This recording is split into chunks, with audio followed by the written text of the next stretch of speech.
Hey everyone, just want to talk a few minutes. I get a lot of questions, sometimes the same question from numerous people, so I just want to share a few of those from time to time.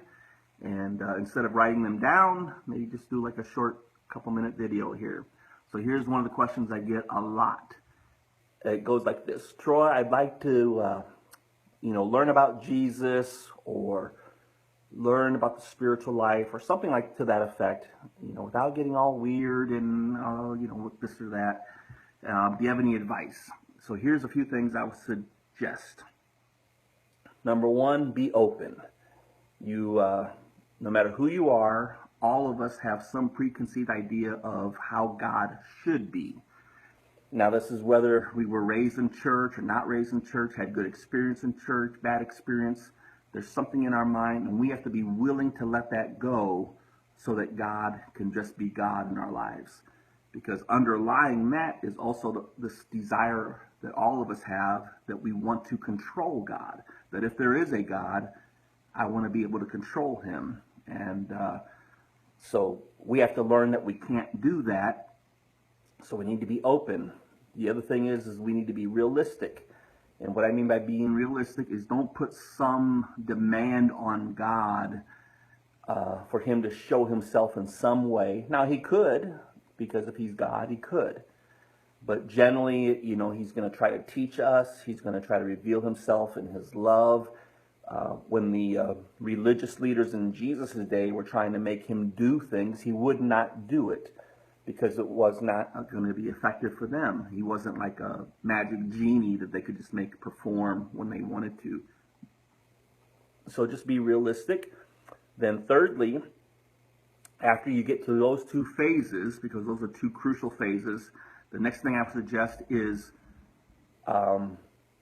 there's 4 biographies in the New Testament about Jesus. It's called Matthew, Mark, Luke, and John. And I would just read those over and over and over again. Learn about Jesus, because that's what it's all about. He is who it's all about. It's not about certain denominations. It's not about certain churches. It's not about that hypocritical friend of yours who calls himself a Christian. It's all about Jesus. So learn about him through Matthew, Mark, Luke, and John. Matthew, Mark, and Luke are very similar, but they just approach the stories from different ways. And then John's gospel is just a little different than those 3.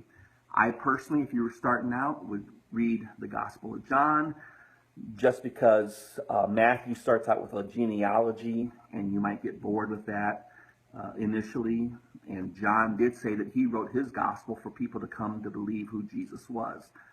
And then finally, after you've read that, and like I said, it could be like a month or 2, however long it takes, just to keep reading it and immersing yourself with Jesus' ways, then begin to practice some of the things that you see about Jesus. And I'm not talking about just moral things.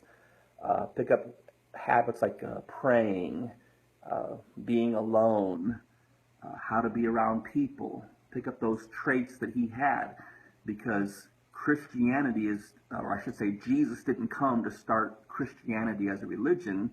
He came, and we're supposed to have a way of life. And when we turn it into religion, that's what makes it boring. So that's what turns it into 1 hour on Sunday or this or that. But when it's a way of life, that's totally different. In fact, in the New Testament, we read that it was originally called the Way.